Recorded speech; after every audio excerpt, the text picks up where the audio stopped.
Good morning, you guys. We're the Echo Food Group. My name is Shantae Duncan. Kendra Smith. Jonathan Stokes. I'm Idris Aziz. And Marciana Nett. Termination of the ash. So, good morning. As I said before, we're the Echo Food Group, and we would like to invite you guys to take a trip with us deep down south, where we're known for our rich, hearty food and our welcoming nature. Our product today is going to be the chili muffin, and what we wanted to do with our product is incorporate foods that are native to our area and also provide it in a on-the-go form that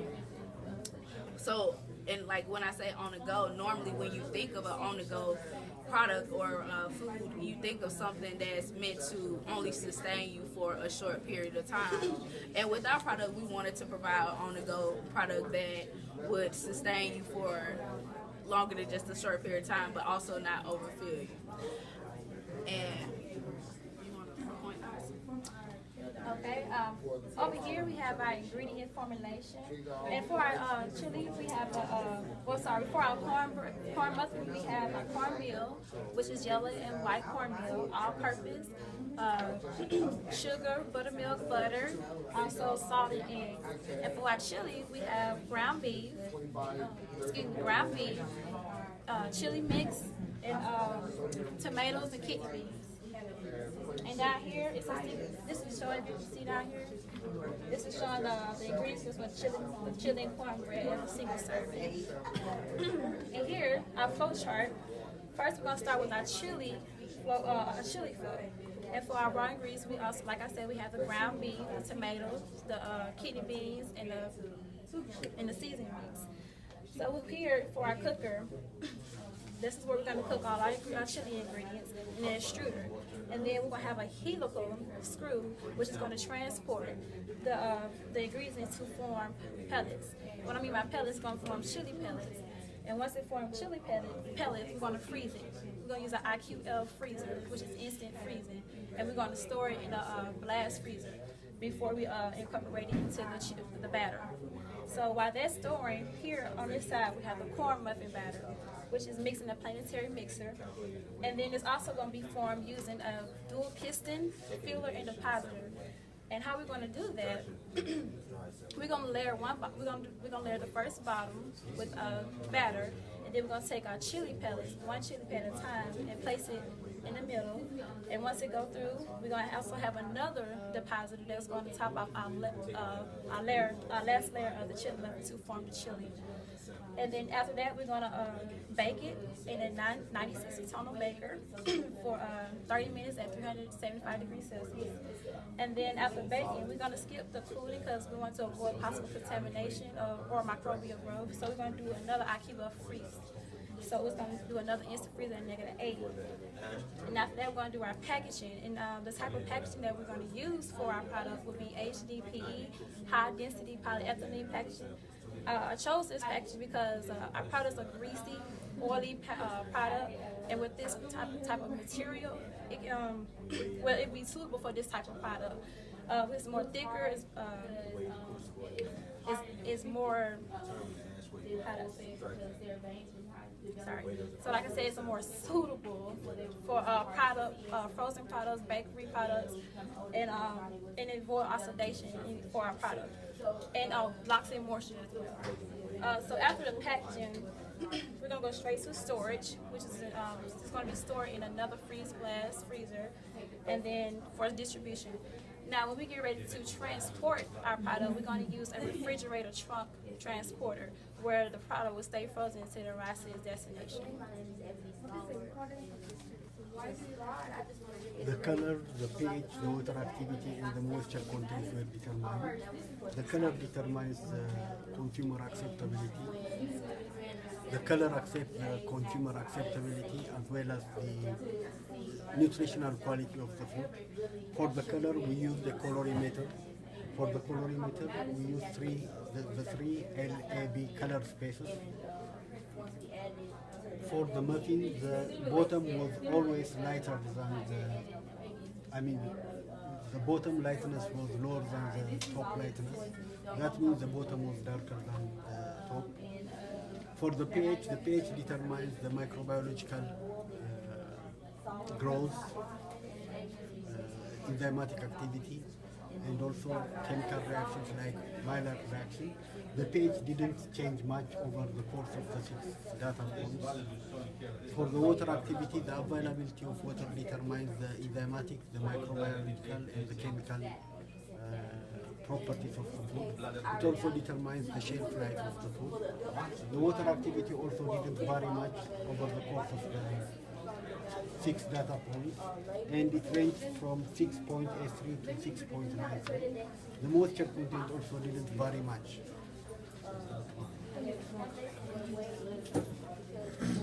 So following this, what we actually motioned to do was assess the nutrient content.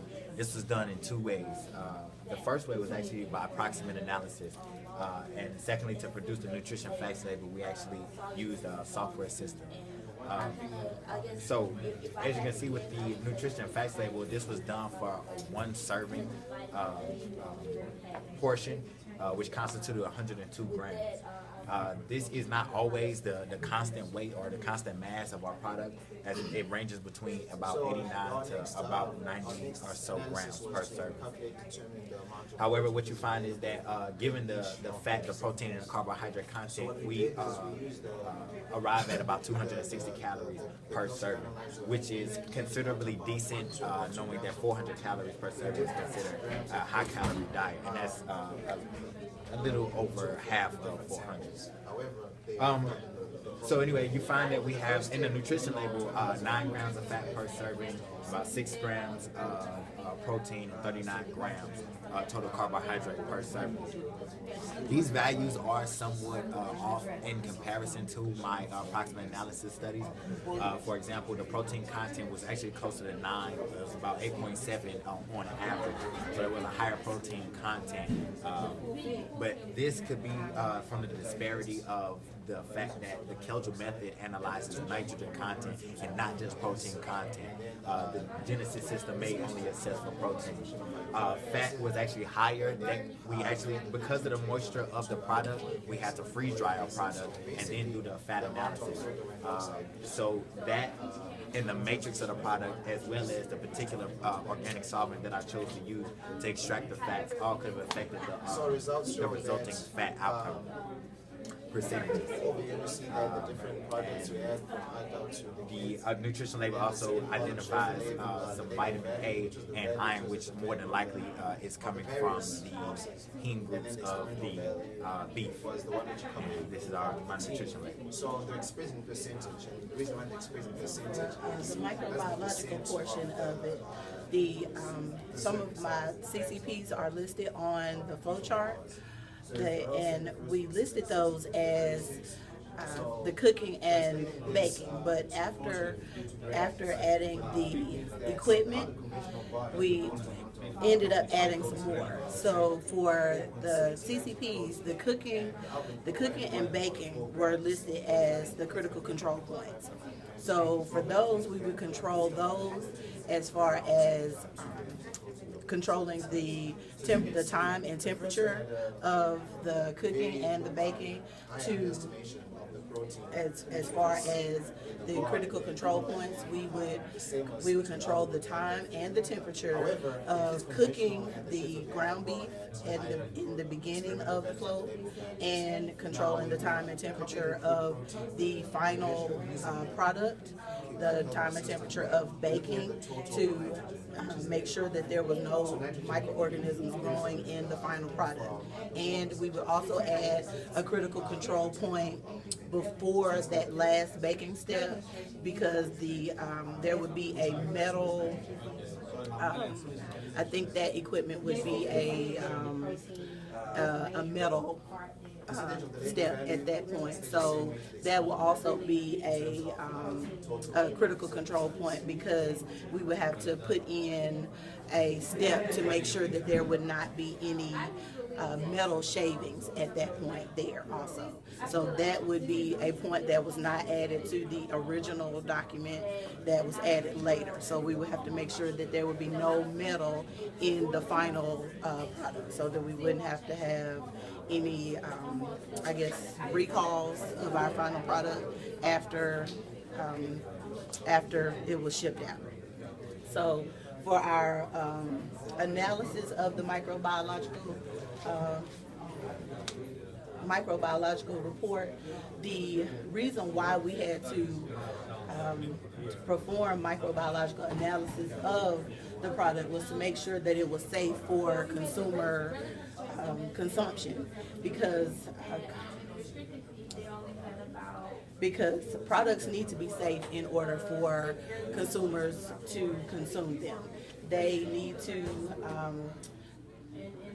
cereal grains are usually considered to be safe. They're not considered to be a high-risk food product, because most of them are considered to be safe at room temperature. However, some of them need time and temperature in order to be considered safe. And because ours had a meat-filled center, we needed to test them in order to make sure that they were safe.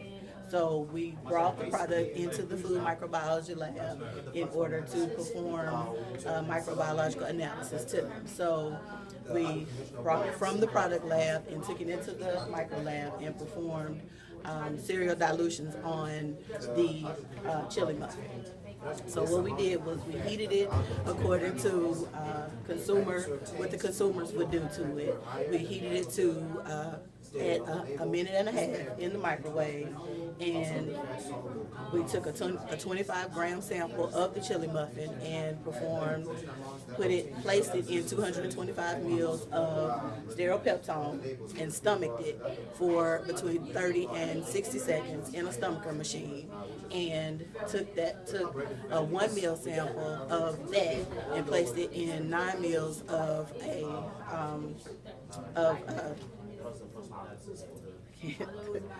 in a tube, and then performed cereal dilutions of that, 1 to 10 dilution, and then took a 0.1 ml sample of that and plated it onto TSA plates. And those plates were then incubated in an incubator overnight for 24 hours in 37 degrees Celsius. And they were checked after the 24-hour period. And we did those over a 14-day period. And over that time, we had no growth of yeast or molds, which were our primary concern. And so that showed that nothing grew in our chili muffin over that time. So we would consider the chili muffin to be safe over that period. So we would consider that shelf stable, at least for the 14-day period. And right here, I wanted to talk to you guys about a sensory evaluation we conducted. As you guys know, sensory is the discipline of assessing your, 5 senses: taste, smell, touch, and sight. So what we did with our chili muffin is we wanted to use those 5 attributes to assess our product, our customer acceptability, and also for our consumers that would purchase and or consume our product. So a couple of things we asked, particularly in our sensory evaluation, and one of the things that we asked was for our participants to assess the mouthfeel. And I want to direct you to this graph right here.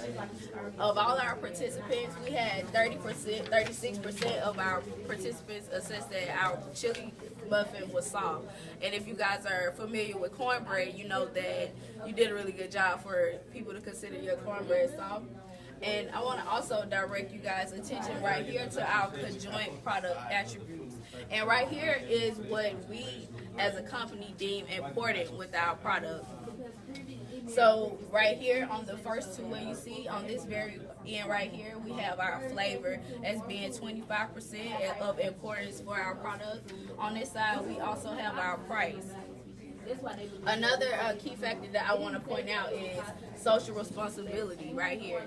And basically, when we say social responsibility, since we are promoting a down home, you know, make you feel good food, we think it's very important to connect with our customers, and that's what we assess our social responsibility as. Because not only do we want to, you know, provide a good product, we also